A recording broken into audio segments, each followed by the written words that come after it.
요한복음 우리가 1장부터 계속 오늘은 8장 이제 시작하는데, 요한복음 1장부터 계속 빛에 대해서 말씀을 하시고, 그리고 어둠에 대해서 말씀하시고, 양식, 떡, 물, 포도주 계속 이렇게 말씀하시죠.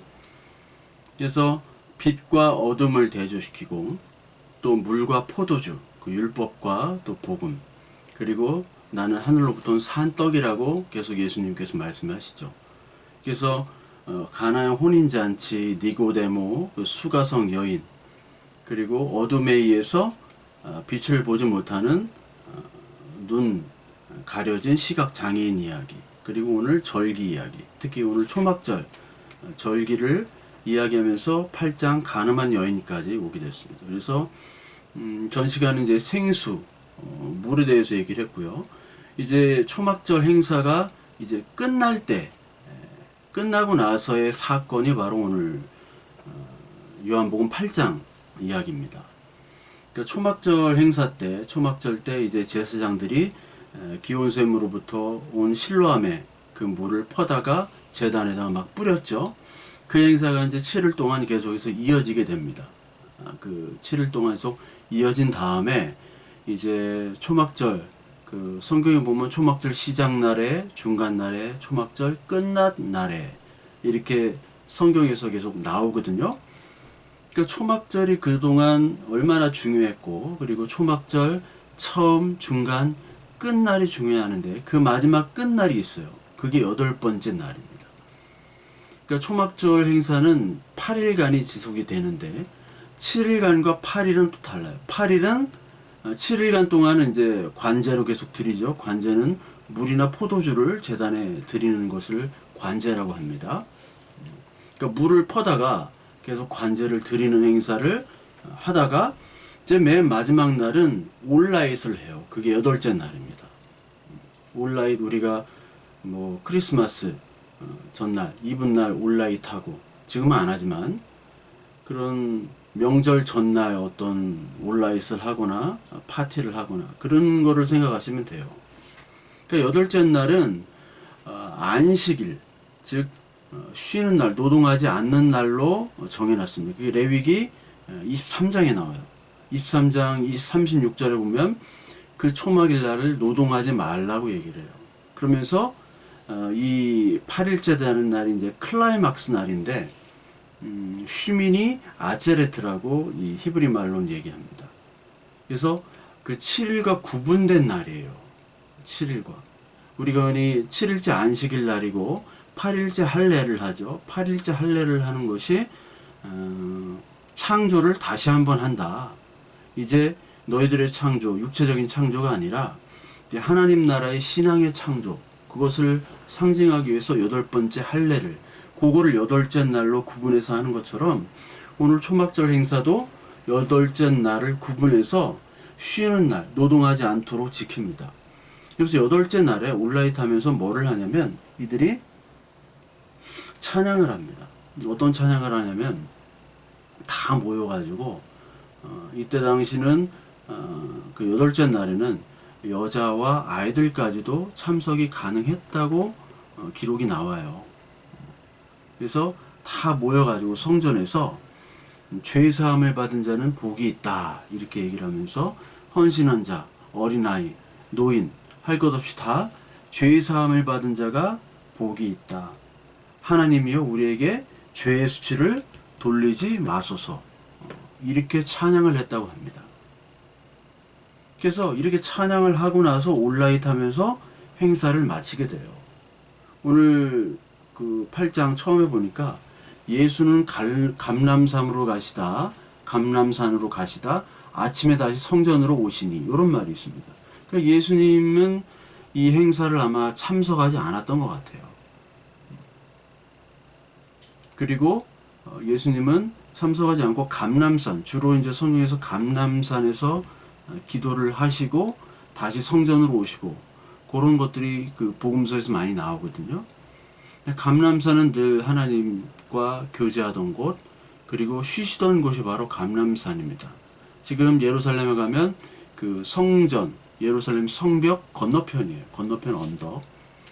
거기서 이제 다시 들어왔다는 걸 보면 이제 예수님은 참석하지 않았던 것이 거의 맞는 것 같고, 여기에 보니까 바리새인과 서기관들이 가늠한 여인을 잡아가지고 아침에 잡아가지고 왔어요. 현장에서 잡았다. 이 바리새인과 서기관들도 누구는 참석했겠지만 그 하속들이나 또 바리새인 서기관 뭐 대표를 시켜가지고 예수를 시험하고 고소하기 위해서 이 가늠한 여자를 찾아가지고 데려다 놓은 거예요. 아침에. 얼마나 열심으로 이 바리새인과 서기관들이 예수를 잡으려고 했느냐. 이 온라인 행사도, 이 중요한 행사도 빠지면서까지 이 바리새인과 서기관들이 그렇게 열심으로 아주 예수를 고소하려고 했던 거죠. 그래서 가늠한 여자를 현장에서 잡아왔어요.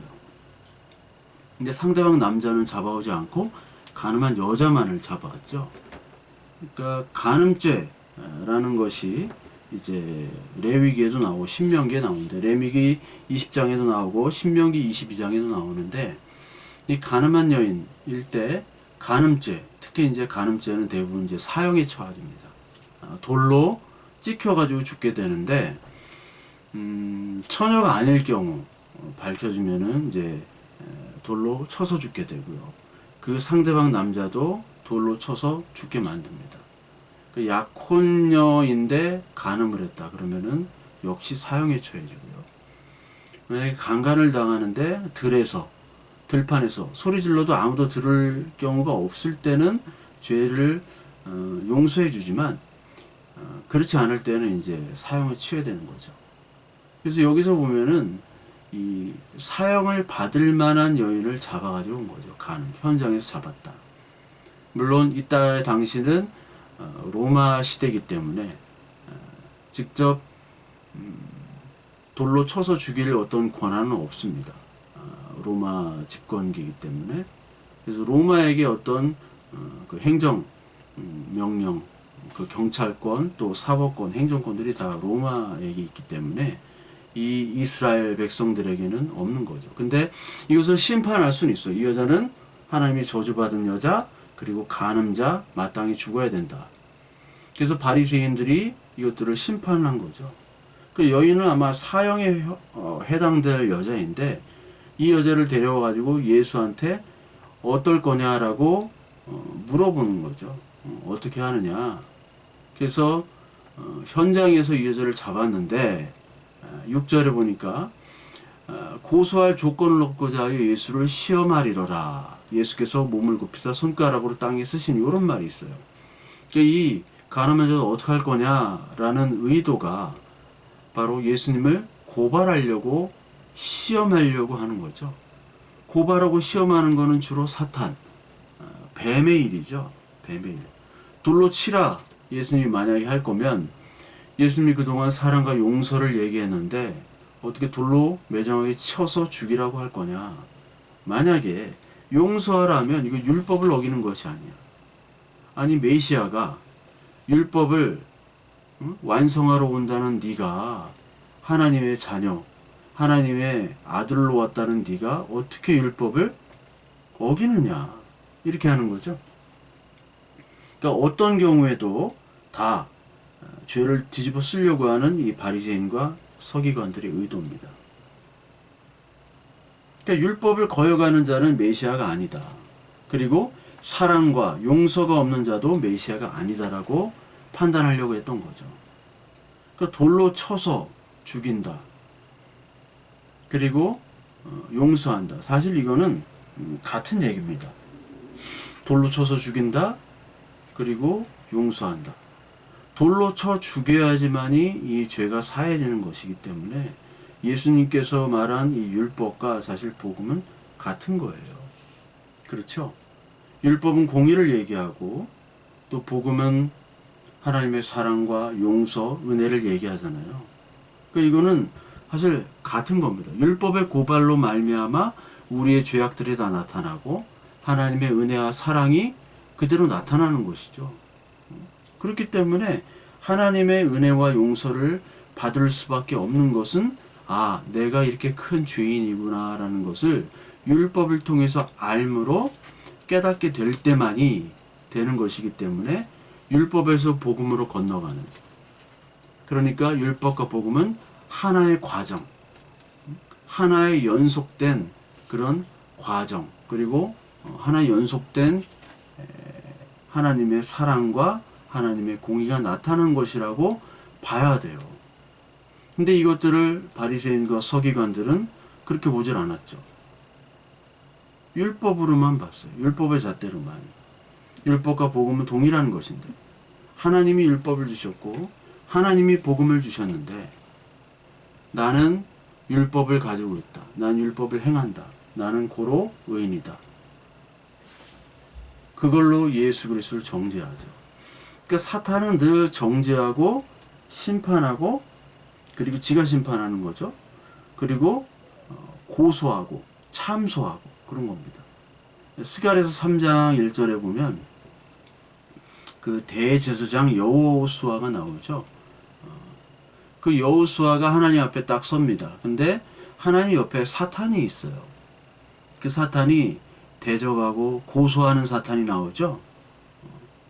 그래서 대적하고 고소 어떻게 하느냐, 이거 더러운 놈이 하나 있다라는 거죠. 스가랴서 우리 한번 보겠습니다. 스가랴서 3장 1절을 보게 되면, 사탄은 그의 오른쪽에 서서 그를 대적하는 것을 여호와께서 내게 보이시리라. 여호와께서 사탄에게 이르시되, 사탄아, 여호와께서 너를 책망하노라. 예루살렘을 택한 여호와께서 너를 책망하노라. 이는 불에서 꺼낸 그을린 나무가 아니냐 하실 때, 여호수아가 더러운 옷을 입고 천사 앞에 서 있는지라. 여호와께서 자기 앞에 선 자들에게 명령하여 그 더러운 옷을 벗기라 하시고, 또 여호수아에게 이르시되, 내가 네 죄악을 제거하여 버렸으니 내게 아름다운 옷을 입히리라 하시기로 내가 말하되, 이렇게 얘기하죠. 그러니까 사탄은 지금 더러운 옷을 입고 있다, 계속해서 책망을 하는 겁니다. 근데 하나님이 사탄에게 책망하죠. 이 여호수아가 더럽게 된 것은 불에서 꺼낸 그을린 나무다. 우리는 다 타버린 나무, 쓸모없는 나무라는 거예요. 그 쓸모없는 나무인데 다 더러워져가지고 불에 그슬 넣었는데, 그것을 끄집어냈다는 거예요. 죄와 사망에서 하나님께서 우리를 끄집어내서 우리를 부르시고 거기에 옷을 입히셨다는 거예요. 그리스도의 옷을 입히셨다는 거예요. 그걸 아름다운 옷이라고 하죠. 아름다운 옷. 이게 복음이에요. 이게 율법이에요. 우리는 다 타 죽었던 자로 율법으로 드러나는데, 그럼에도 불구하고 거기서 끝나는 것이 아니라 복음, 예수 그리스도로 말미암아 우리는 다시 끄집어내 가지고 새 옷을 입혀주시는 거예요. 우리 죄가 없도록 새 옷을 입혀주시는 겁니다. 근데 이 사탄은 율법, 하나님의 말씀으로 늘 고발해요. 복음에서까지 가지 않고 율법으로 멈추게 하는 거예요. 정죄하는 거예요. 고소하는 겁니다. 그러니까 악한 인간들은 늘 법대로 하자고 그래요. 그리고 힘 있는 인간들은 법대로 하자입니다. 물론 법이라는 것이 약자를 보호하기도 하지만, 대부분의 동서고금을 막론하고 법이라는 것은 강자 편에 설 수밖에 없습니다. 지금도 마찬가지고 앞으로도 더 할 거예요. 강자의 논리예요. 법이라는 것은 법으로 하자, 고소한다는 거예요. 양심과 인의에, 옛날에 춘추시대 때 공자 맹자 해가면서 장자 노자, 인과 의가 예, 이런 말을 많이 했죠. 근데 전국시대로 가면 이 싸움판이 벌어지기 때문에 그냥 법대로 처형을 한 거예요. 막 그냥 다 처형해 버립니다. 인정사정 봐주질 않아요. 전후좌우 사정을 보지 않고 그냥 다 처단을 해버려요. 그게 진시황이었죠. 이래서는 안 되겠다 해가지고 다시 등장한 게 유방이잖아요. 그 평민, 아주 평범한 사람이 그 항우도 이기고, 진시황 그 진나라를 무너뜨리고, 초나라를 무너뜨리고, 한나라를 세운 유방. 인의예지, 그거를 다시 회복시키자. 법대로 하는 게 아니에요. 우리 양심.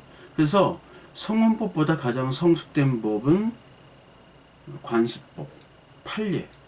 영국 같은 경우는 성문법 제도가 아니잖아요. 그게 더 상위법이고 더 세련되고 더 좋은 법이에요, 사실은. 양심에 따른 법, 다른 사람의 다 의견을 듣고 그것이 맞는 법입니다. 전원일기 드라마를 보면 그 양촌리에서 여러 가지 뭐 사건 사고가 있는데 그것을 법적으로 가진 것이 없어요. 그냥 그 김 회장님 중심으로 해서 서로 용서하고 또 꾸짖을 땐 꾸짖고 다시 반성할 땐 반성하고 그리고 품어주고 다시 한 가족처럼 그렇게 하는 것이 가장 좋은 법이거든요. 법이 필요 없는 가장 좋은 해결 방법. 근데 악한 인간들은 율법, 내가 법이다. 이것에 대해서 가차없이 내가 심판자가 되는 거예요. 내가 하나님이 되어버립니다. 그랬던 사람들이 바로 이 바리새인들이에요. 근데 이 바리새인들을 예수님께서 너희들은 율법을 지키지 않고 너희들이 스승인 모세까지도 너희들은 모세까지 너희들을 고발한다라고 얘기를 해요. 요한복음 5장 45절에 보면 내가 너희를 아버지께 고발할까 생각하지 말라. 너희를 고발하는 이는 있으니 곧 너희가 바라는 자 모세니라. 모세를 믿었더라면 또 나를 믿었으니 이는 그가 내게 대하여 기록하였음이라. 그러나 그의 길도 믿지 않거늘 어찌 내 말을 믿겠느냐. 모세가 고발한다는 거예요. 모세는 나와 같은 선지자 예수 그리스도를 따르라고 했는데 따르지 않고 율법은 복음으로 가는 지름길, 복음으로 가는 길인데 사인인데 그것을 지키지 않는 너희들을 모세가 어떻게 너희들을 고발하지 않겠느냐. 그런 거죠. 그 율법이라는 것은 그 안에 하나님의 사랑과 용서가 이미 담겨 있는 겁니다. 너희들은 율법을 다 지킬 수 없어. 그렇기 때문에 이 율법은 복음으로 가는 표지판이야. 그거를 율법을 통해서 보여주는 거 아닙니까? 그러니까 율법은 그 안에 하나님의 사랑과 용서, 복음이라는 것이 이미 상수로 변함없이 들어 있어야 돼요. 근데 이 바리새인과 서기관들은 그 하나님의 사랑과 용서, 은혜를 변수로 바꿔버렸어요. 상수는 자기야. 자기가 상수가 돼가지고 자기의 판단은 변할 수가 없고 자기의 판단에 따라 용서와 화해가 되는 거예요. 심판도 됐다가 자기 마음이죠. 로마 황제랑 똑같죠. 로마 황제 검투사들한테 죽여 아니면 살려. 이것처럼 이 서기관과 바리새인들이 황제 역할을 하는 거예요. 자기들이 가진 율법을 가지고 그 율법을 자기는 지켰다. 율법의 본질과 사랑은 버리고 껍데기만 내가 지켰다. 그래서 지킴으로 말미암아 자기의 돈과 명예와 그리고 자기 인기를 그 율법 지킴으로 지키는 거예요. 이것이 사탄의 역할입니다. 이것이 사탄이에요. 그래서 예수님이 사탄아 물러가라. 너희들 사탄이다. 독사의 새끼들, 마귀의 자식이라고 한 겁니다. 예수님께서 늘 회당과 성전에서 사탄이라고 얘기를 하셨어요. 그러니까 가르치는 자, 뭔가 하는 자, 뭔가 뭐 하나님 말씀을 가르치려고 하는 저와 같은 사람들, 이런 사람들이 사탄이 되기 쉽다라는 거예요. 그러니까 하나님을 대적하기 굉장히 쉽다라는 거죠. 이제 자칭 타칭으로 알려진 죄인들과 예수님께서 마시고 그들과 어울렸어요. 근데 이 율법을 가진 자들은 율법의 잣대를 가지고 율법을 위한 율법을 적용했고 심판을 위한 심판을 적용했어요. 율법 안에 생명을 살리기 위해서 율법을 주신 것이고 생명을 살리기 위해서 내가 대신 희생하고 죽음으로 말미암아 그 제사 제도를 통해서 저 제물은 내가 죽어야 되는데 내가 대신 죽어야 되는데 내가 아닌 제물이 죽는구나. 그것을 보고 내 죄악이 내 노력으로는 씻을 수 없다는 걸 알고 하나님 그 아들인 예수 그리스도 메시아를 기다려야 되는 것인데도 불구하고 그들은 율법과 제사 제도를 자랑거리로 삼았죠. 그들이 말하는 의인은 이 세상에 있을 수가 없습니다. 그러니까 의인은 없나니 하나도 없다. 뭐 누구나 다 느끼시죠? 그러니까 정의와 공의라는 것은 하나님 그 십자가밖에 없는 거죠. 그 예수님의 죽으심으로 말미암아 의가 완성이 된 것이고, 그것으로 말미암아 죽음으로 말미암아 우리가 구원을 얻었다. 이것이 이미 제사, 그 언약궤 속에 다 담겨져 있는 거예요. 언약궤 속에. 언약궤에 뭐가 있습니까? 십계명의 돌판과 아론의 쌍난 지팡이, 그리고 만나가 있죠. 이것 다 불순종의 모습이라고 그랬죠. 인간이 그때마다 불순종했기 때문에 막 돌판 부서지고 싹싹 아론에게만 나게 하고 만나다 썩어나게 하고, 그거를 보여줬어요. 그 죄를 보는 순간, 뚜껑을 여는 순간 너희들은 죽는다. 그래서 언약궤를 덮고 그 위에 구름 날개를 하고 거기 위에다 피를 뿌렸잖아요. 1년에 한 번씩. 대속죄일에. 피를 뿌리지 않으면 너희들 다 죽는다는 거예요. 덮어주지 않으면 다 죽는다. 이게 은혜라는 거거든요. 그때마다 이 제사장과 대제사장, 이 백성들은 우리의 이 죄악들을 기억하는 거예요. 돌판, 십자가 돌판, 아론의 쌍난 지팡이, 만나를 볼 때마다. 절기라는 거는 기억하는 거거든요. 우리의 죄악들, 그리고 하나님께서 우리에게 주신 은혜들, 광야의 삶들, 그러므로 말미암아 하나님께서 다시 오실 그 메시아, 추수하실 그 메시아를 기다리는 이 초막절, 우리의 죄악과 하나님의 은혜를 동시에 기다리는 거예요. 근데 그거를 기억하지 않는다면 자꾸만 미래만 보는 사람들이 있어요. 이전 것은 다 지나갔으니 우리의 죄악들이 아니다. 우리는 죄가 아니다. 강남에 있는 어떤 예배당 오 사장님이 강동에 있는 김 사장님, 예배당 M교회 김 사장님 가가지고 사탄은 과거의 것만 돌아보고 미래의 것을 보지 못하게 한다. 하나님은 미래의 것만 보게 한다. 이따위 소리를 냈다고 하더라고요. 그러니까 과거는 자신의 죄악을 돌아보는 것이고, 과거에도 은혜고, 그들이 말하는 미래는 뭔지를 모르겠어요. 세습하고 자기들이 범죄한 거, 자기들이 속인 거 다시 거론하지 말라는 것이 미래겠죠, 그들에게. 근데 그들의 과거와 미래는 오직 주님 예수 그리스도의 길밖에 없어요. 우리에게는 예수 그리스도의 길. 과거도 그랬고 미래도 그랬고, 우리는 죄인이었지만 예수 그리스도로 말미암아 우리는 의인이 됐다.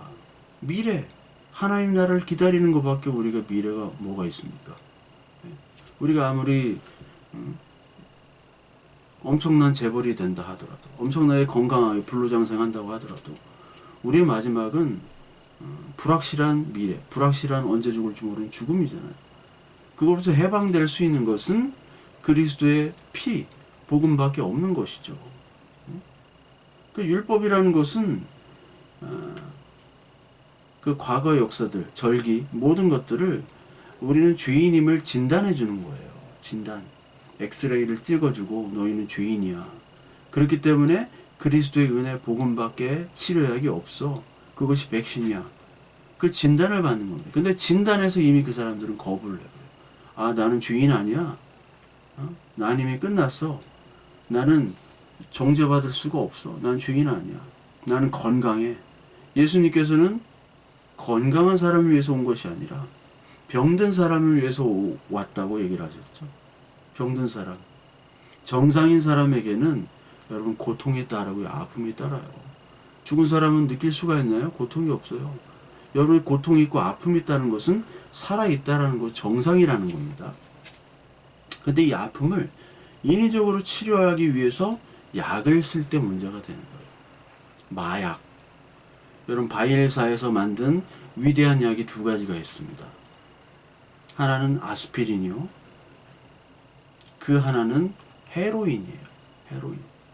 헤로인이 얼마나 좋은 약이냐면 이름이 헤로인이에요. 영웅이란 뜻 아니에요. 영웅이 돼버렸어요, 약이. 헤로인을 밀었죠. 아스피린은 지금까지 쓰이지만 헤로인, 마약이 돼버렸죠. 마약이라는 것이 원래는 아주 귀한 천연약이에요. 통증을 제거하고 치료를 쓸 수 있는, 귀족들만 아주 쓸 수 있는 그런 귀한 약이었습니다. 근데 이게 마약 제조가 그렇게 어렵지 않다고 얘기를 해요. 근데 그것이 그 고통에 써야 되는데, 정상적인 고통 그리고 극심한 고통에 잠깐 써줘야지 약이 되는 건데, 이 고통을 없애게 하려고 아예 진단을 없애는 거예요. 고통이 있으면 고통 그대로 받아들여야 되는데, 고통을 아예 없애려고 약을 쓰다 보면 나중엔 장기가 이상해지고 심장이 이상해지고 혈관이 다 이상해지고 다 망가져요. 호흡곤란, 심장마비로 죽게 되는 겁니다. 왜 그들이 그럴까요? 고통을 아예 없애게 하려고. 이 인간의 율법, 하나님이 주신 율법을 통해서 인간의 고통과 죄악을 보여주시는 거예요. 그걸 진단하시는 거거든요. 나는 고통이 없어야 돼. 이것이 비정상이에요. 비정상은 죽는 겁니다. 왜? 진단이 없기 때문에. 그러니까 아프기도 하고 슬프기도 하고 그래야 돼요. 여러분, 북한 같은 데는 장애인이 없다고 하잖아요. 장애인 나오면 다 죽인다고. 나치 옛날에 히틀러가 장애인들 다 죽여버렸습니다. 유태인, 장애인 다 죽였어요. 국가 정부에서 그런 명령을 했어요. 아이만을 잡아보니까 이 사람이 너무나 착한 그냥 할아버지야. 손주에게도 아주 착한. 근데 어떻게 해서 이렇게 사람들을 많이 아우슈비츠에서 죽였느냐? 나는 히틀러에 충성하고 나치에 충성한 것밖에 없다. 정부에 헌신했다. 이렇게 얘기하잖아요. 자신의 생각과 인간의 양심은 없이 그것에 충성하는 것이 인간다운 길이었고 국가를 위한 길이었고 인간의 도리였다고 착각하고 산 거예요.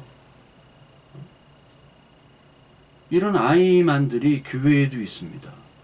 자기의 딱 기준이 있어요. 무슨 기준? 교회와 목사를 섬기는 것이 하나님의 일을 하는 것이다.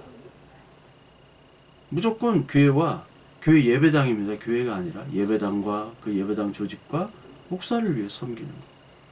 봉사 열심히 하고요. 거기서 행복과 기쁨을 찾아요. 그거밖에 없어요. 근데 하나님을 만나는 것과 예배당과 목사를 잘 섬기는 것과는 다르다고 얘기를 했죠. 다른 문제입니다. 그걸 잘 봉사하고 섬기지 말라는 얘기가 아니라 다른 얘기예요. 전혀. 믿음이 없어도 잘 섬길 수가 있어요. 근데 많은 분들이 여기에 다 헷갈려고 여기에 다 넘어가요. 하나님 말씀과 그리스도를 경험하지 못하고 그 하나님을 만나지 못하니까 보여주는 목사, 예배당에만 충성하고 나머지 어떤 큰일이 닥쳤을 때 하나님을 찾지를 못해요. 성실한 그리스도인처럼 보이지만 믿음이 없는 사람이 되고요. 이게 오늘만의 얘기가 아니라 이 복음서에 계속 나오는 거예요. 니고데모, 믿음의 사람이잖아요. 사람들이 볼 때. 근데 예수님 안에서 엉뚱한 얘기하죠. 예수님이 안 믿는 사람입니다. 수가성 여인, 믿음이 없는 사람이라고 많은 사람이 생각했어요. 여기 나오는 가늠한 여자도 마찬가지예요. 저주받은 여자로 생각했는데 예수님이 칭찬하잖아요. 예수님이 복음서를 보세요. 성경을 좀 보세요. 칭찬받아야 할 사람한테는 사탄이라고 얘기하고, 아니 꾸중받아야 될 사람한테는 너만한 믿음이 없다. 이렇게 얘기하시는 것들이 너무나 많잖아요. 아이러니하게도. 그러니까 제사장, 제사를 섬기고 잘 율법을 잘하는 것과 전혀 다르다는 거예요. 그러니까 그 사람들이 오히려 자신의 열심과 정죄로 말미암아, 열심으로 말미암아 다른 사람을 정죄한 거죠. 그러니까 나는 이렇게 예배하고 헌금하고 봉사하고 다 잘해. 집안도 잘 됐어. 그걸 가지고 믿음도 차지하고 예배당 내에 권력도 차지하고 가난하고 질병이 있고 실직하고 헌금하고 싶어도 못하는 사람들, 이 사람들한테 협박을 하죠. 믿음이 없다고 핀잔을 주고 그걸로 열심히 하라고 막 유도를 합니다. 그러니까 자꾸 기쁨을 강요해요. 그러니까 북한 같은 데 자꾸 뭐 기쁘지도 않은데 자꾸 기쁨 줘. 기쁨. 걔네들 뭐 카드 섹션하고 뭐 그런 거 보면 막 찬양하고 울고불고 하고 기뻐하고 그러잖아요. 미친 거 아니에요? 미친 거. 정상이 아니죠. 교회만 하면 자꾸 기뻐하래요. 응? 막 웃을 해요. 그것도 정상이 아닌 겁니다. 예수 그리스도를 통해서 기뻐하지만 믿지도 않으면서 자꾸 기뻐하래요. 그 웃음 세미나를 교회에서 해요. 웃음 세미나. 이 미친 거죠, 완전히. 웃음 세미나는 다른 데서 재미난 거 보면 되는데 웃음 세미나 웃기지도 않아요. 막 쥐어짜는 그런 웃음 세미나, 가짜는 세미나 그런 걸 교회에서 하고 앉았다고요. 이게 사탄의 일입니다. 거기에 속아가지고 그때 안 웃으면 또 이단이 되는 거예요. 믿음이 없는 사람이 되는 거예요. 그래서 세미나 때 별일이 다 있어요. 예수님께서 오늘 죄가 없는 자가 먼저 돌로 치라고 얘기해요. 죄가 없는 자. 그러니까 이 사람들이 좀 황당하죠. 사무엘하 12장에 보면 부자가 자기 손님을 대접하기 위해서 가난한 자의 새끼 암양을 뺏어다가 그걸 잡아다가 대접을 해요. 근데 그 가난한 자에게는 그 새끼 암양밖에 없었고 가족과 같았어요. 그 얘기를 들은 이 다윗은 나단 선지자에게 그 사람이 있다면 내가 당장 죽인다. 죽여야 한다. 하나님의 이름으로 막 죽인다고 얘기해요. 그러니까 나단이 뭐라고 하냐면 그 사람이 바로 당신입니다. 그렇게 얘기하죠. 그때 다윗이 무릎을 꿇잖아요. 나단 선지자를 죽이지 않았습니다. 무릎을 꿇어요. 내가 바로 밧세바와 간음해가지고 우리아를 죽인 바로 나구나. 그것을 깨닫잖아요. 거기서 무릎 꿇고 회개합니다. 마태복음 7장 5절에 외식하는 자여 먼저 내 눈 속에 있는 들보를 깨닫지 못하고 형제의 눈 속에 티만 보느냐. 먼저 네 눈 속에 있는 들보를 빼내라라고 얘기하세요. 남의 거를 보라. 보기 전에 네 것을 보라는 거죠. 그 후에 밝히 보고 형제의 눈 속에 티를 빼라. 그 너희들 다 죄인이고 너희들 간음했잖아. 너희들도 간음하고 너도 간음하고 다 간음했는데 지금 이 여자를 간음했다고 데리고 왔느냐? 그리고 이 여자와 같이 한 그 남자는 어디 갔어? 남자는 안 데려온 거예요. 간음할 여자. 너희들이 다 간음했죠. 너희도 도적질하지 말라고 하면서 도적질하고 너희들이 간음하지 말라고 해서 간음한 너희들이 어떻게 심판자가 돼가지고 이렇게 심판을 하느냐. 그거죠. 교회에서도 11조 떼먹지 말라고 막 그런 설교를 많이 듣습니다. 나는 11조를 이렇게 했기 때문에 지금까지 복받았다. 너희 11조 떼먹으면 저주받는다. 그렇게 해가지고 헌금을 갈취합니다. 갈취입니다. 또 어떤 분은 얘기해요. 11조를 새 전후로 해야 돼요. 새 후로 해야 돼요. 이런 유치한 질문 좀 하지 마세요. 새 후로 하든 새 전후로 하든 안 하든 네 마음대로 해. 너랑 하나님과의 관계지 왜 나한테 그걸 물어보냐. 새 전이든 새 후든 아무 상관이 없어요. 11조는 이미 없어지셨어요. 예수님이 다 이루셨어요. 근데 하려면 제대로 하세요. 헌금으로 10의 2조를 하고 3조를 하세요. 열심히 하시란 말이에요. 정확하게. 목회자들이 11조 자기의 본봉이 있고 뭐 수당이 있잖아요. 수당이 본봉보다 더 많아요. 근데 본봉에 대한 11조만 대부분 해요. 물론 그런 수당에 대한 다른 헌금들도 여러 가지 하시는 분들도 있습니다. 근데 대부분 원로가 되고 나이가 들면 그걸 다 챙겨 먹으려고 해요. 제가 아는 목사님 원로가 거의 돼가지고 옛날에 뭐라고 얘기하냐면 내가 옛날에 건축공도 많이 하고 했잖아. 그러니까 이제는 내가 받아야 될 거 아니냐. 이따위 말을 해요. 이따위. 장사죠, 장사. 원로 목사가 되면 돈을 엄청나게 받죠. 전별금, 뭐 퇴직금, 집, 차, 거기다 달달이 뭐 수백만 원, 어떤 사람은 수천만 원씩. 교회 재정에 따라. 그 많은 돈을 장사를 하면서 어떻게 11조를 하라고 합니까? 다른 사람들에게 어떻게 11조를 해가지고 11조 잘못하고 똑바로 11조를 하라는 말을 어떻게 할 수가 있어요? 예수님께서 마태복음 23장 23절에 얘기하시죠. 의와 인과 신의 11조까지 하라. 이렇게 얘기하시죠. 너희들 11조 뭐 하는 것 같지만 11조 니들 하지 않는다라고 얘기하시잖아요. 마태복음 23장 제대로 하라고 하시죠.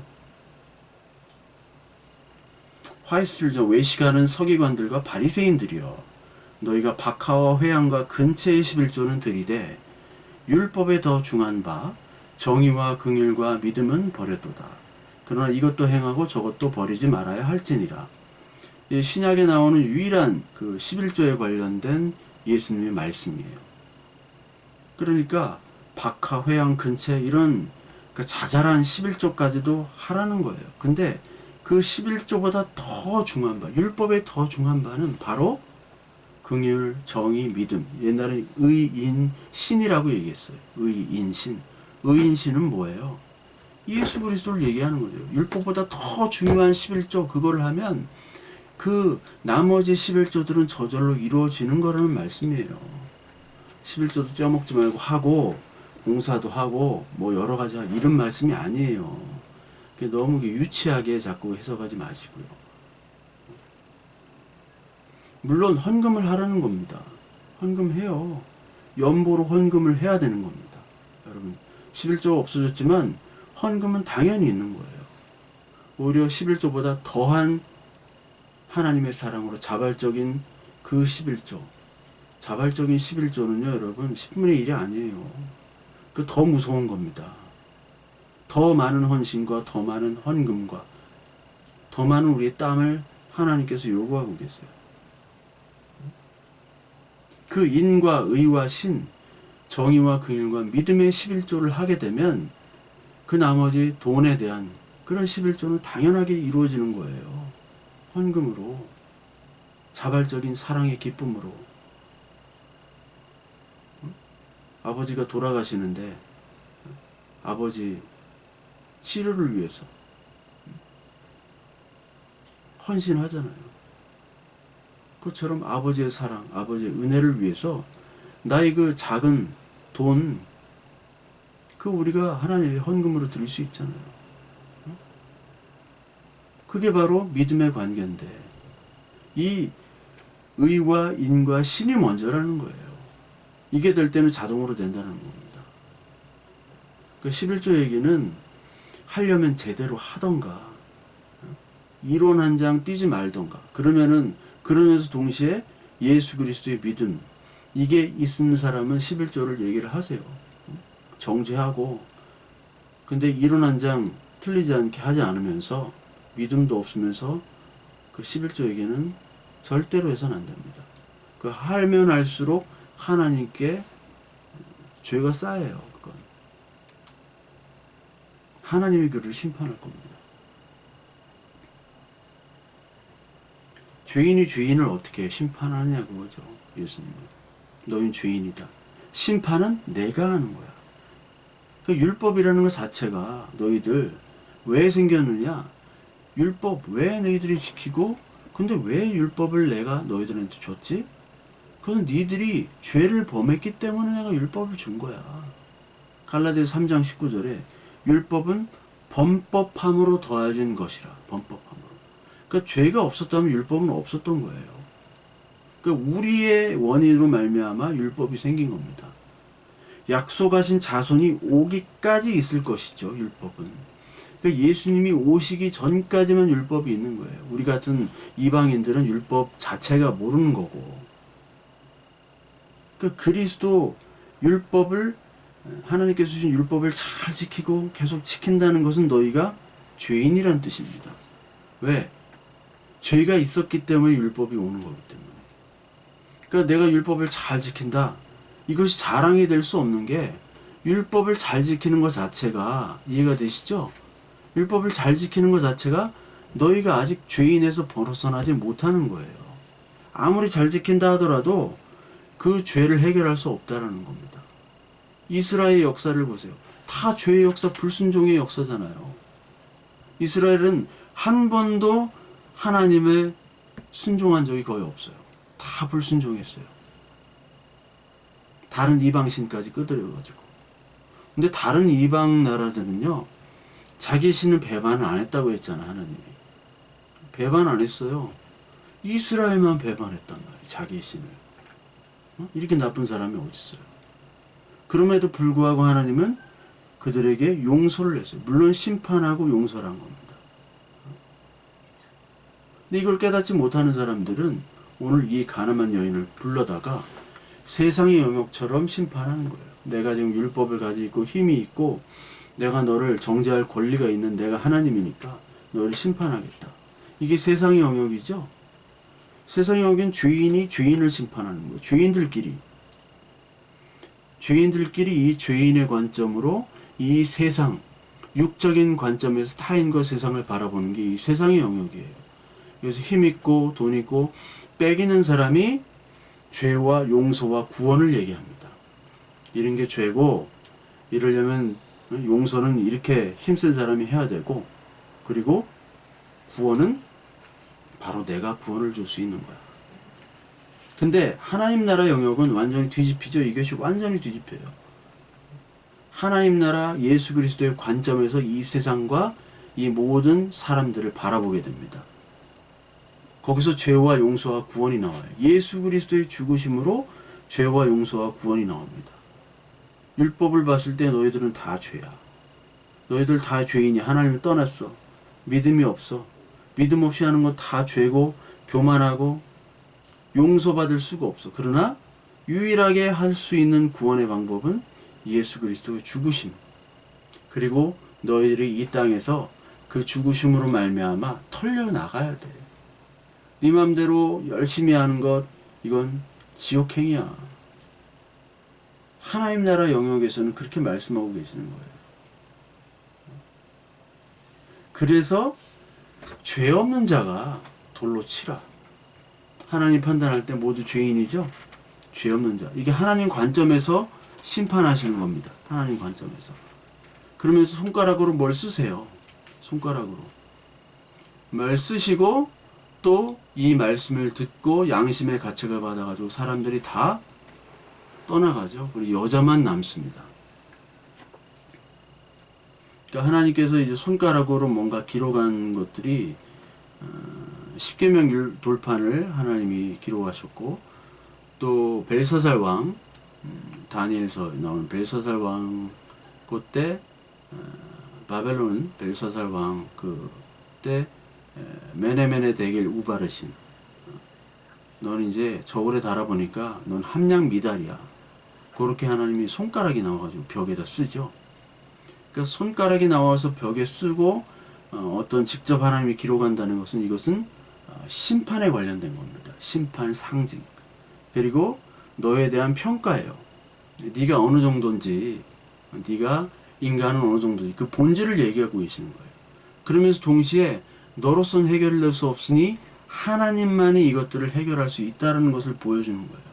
무엇을 썼나는 몰라요. 뭐 각자 다 들은 바가 있죠. 목사님들은 하도 많이 들어가죠. 뭐 누구누구 죄부터 썼다, 뭐 노인부터 어린애까지 모든 죄를 썼다, 뭘 썼다, 뭐 많이 있는데 그건 모르는 얘기고,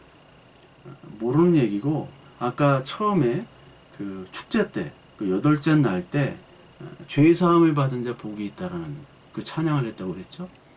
그 남녀노소 다 해가지고 이 죄의 수치를 나에게 돌리지 마소서, 그 찬양을 계속 밤새도록 하면서 올라잇을 했는데, 죄 사함을 받은 자가 수치가 없어지고 복을 받은 자고 했는데, 이 여인에게 죄를 뒤집어 씌우려고 하니까 이들에게 양심의 가책이 있었던 거죠. 그걸 아마 쓰실 수도 있었고, 또 예레미야 17장 13절에 보면 이스라엘의 소망이신 여호와여, 무릇 주를 바라보는 자는 다 수치를 당할 것이다. 무릇 여호와를 떠나는 자는 흙에 기록되오리니 이는 생수의 근원이신 여호와를 버림이니이다. 그러니까 여호와를 떠난 자, 하나님을 떠난 자는 다 흙에 기록이 된대요. 흙에. 이 하늘나라에 기록이 돼야 되는데 흙에 기록된다.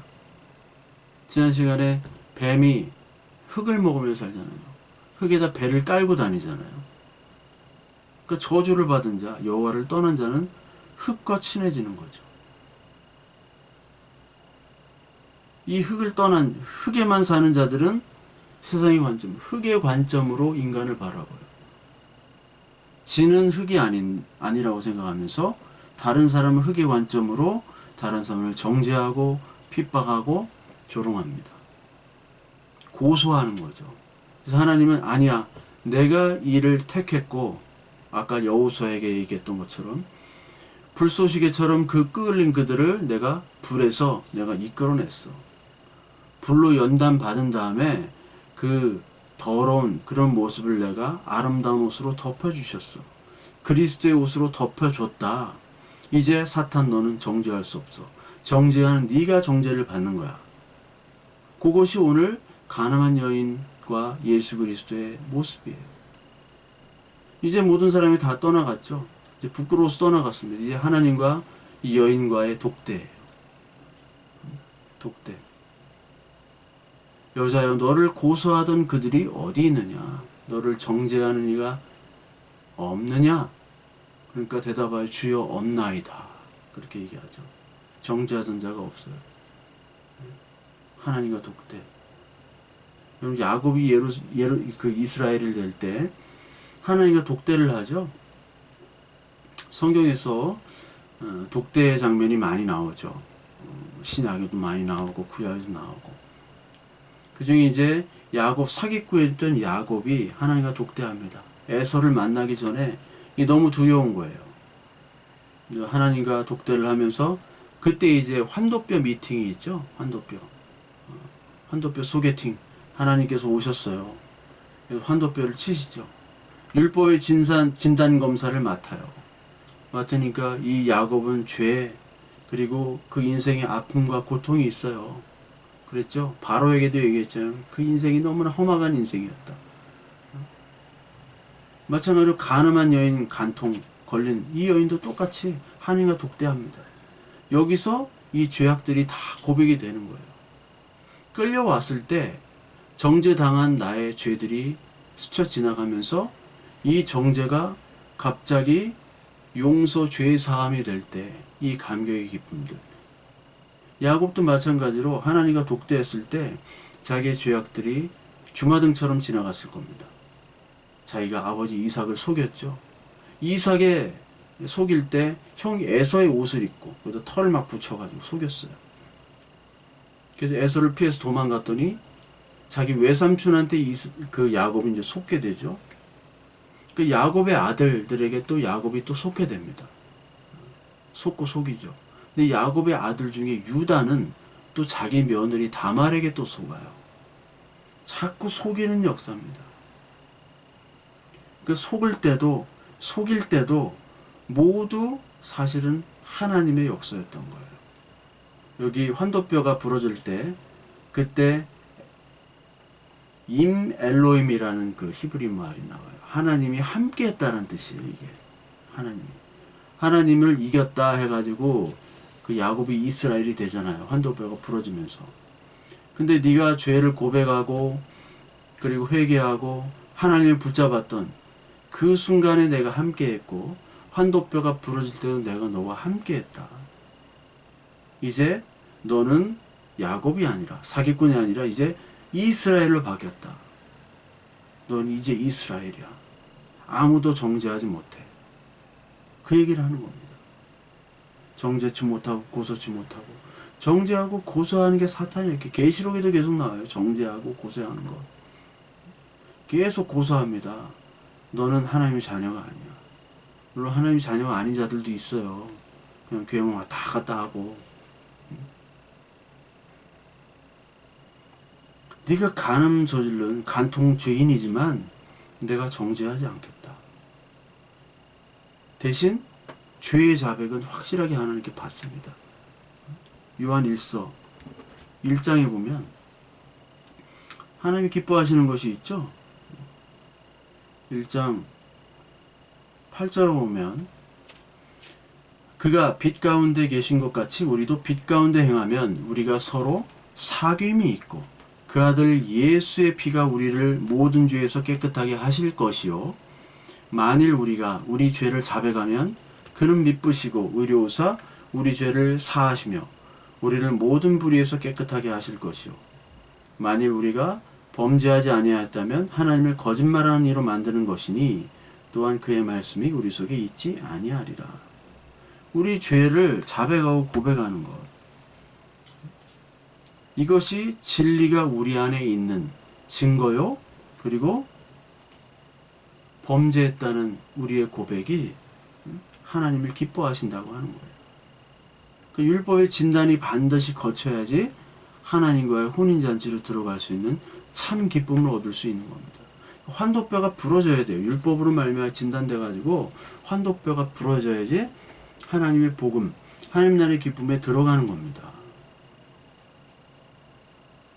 예수께서 이 여인에게 너희들 정죄하지 않는다. 그런데 하나 더 얘기하시죠. 가서 다시는 죄를 범하지 말라 얘기하십니다. 음행을 다시 범하지 말라는 거죠. 이 간통에는 신앙적인 간음이 있죠. 그리고 우리 육체적 간통 간음이 있습니다. 갈라디아서 5장 13절에 보면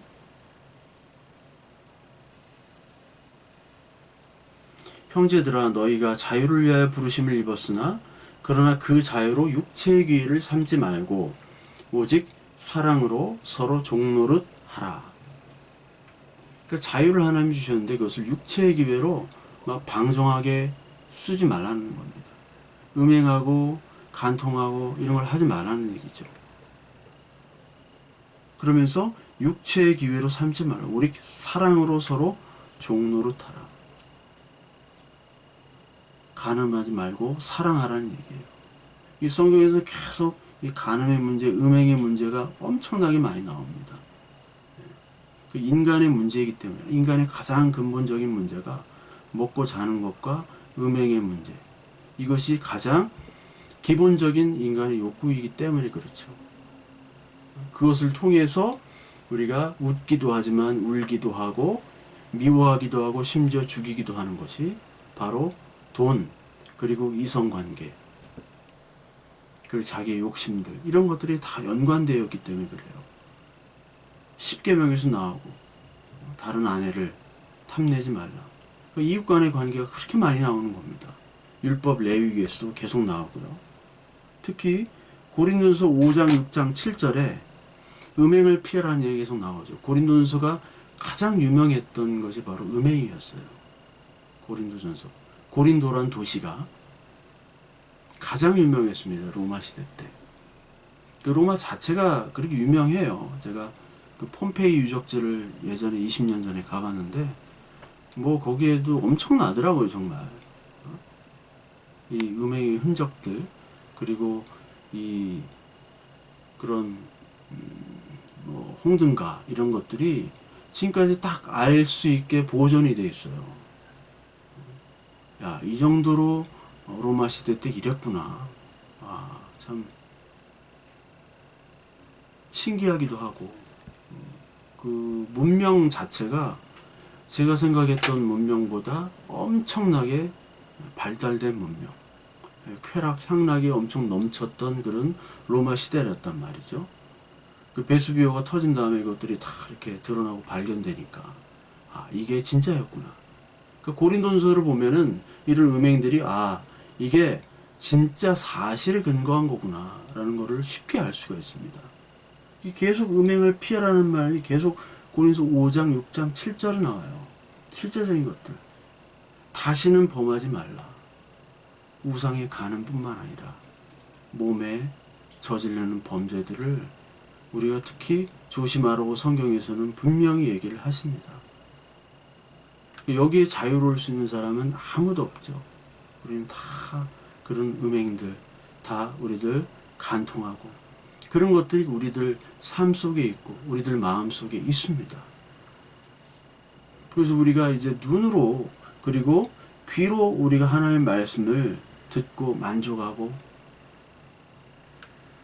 그런 문제들은 많죠. 우리가 그 만족하지만 정작 우리 삶 속에서의 죄와 싸우는 그런 문제, 얼마나 우리가 실천하는 문제들, 여기에는 너무나도 소홀하지 않는가, 그런 생각이 듭니다.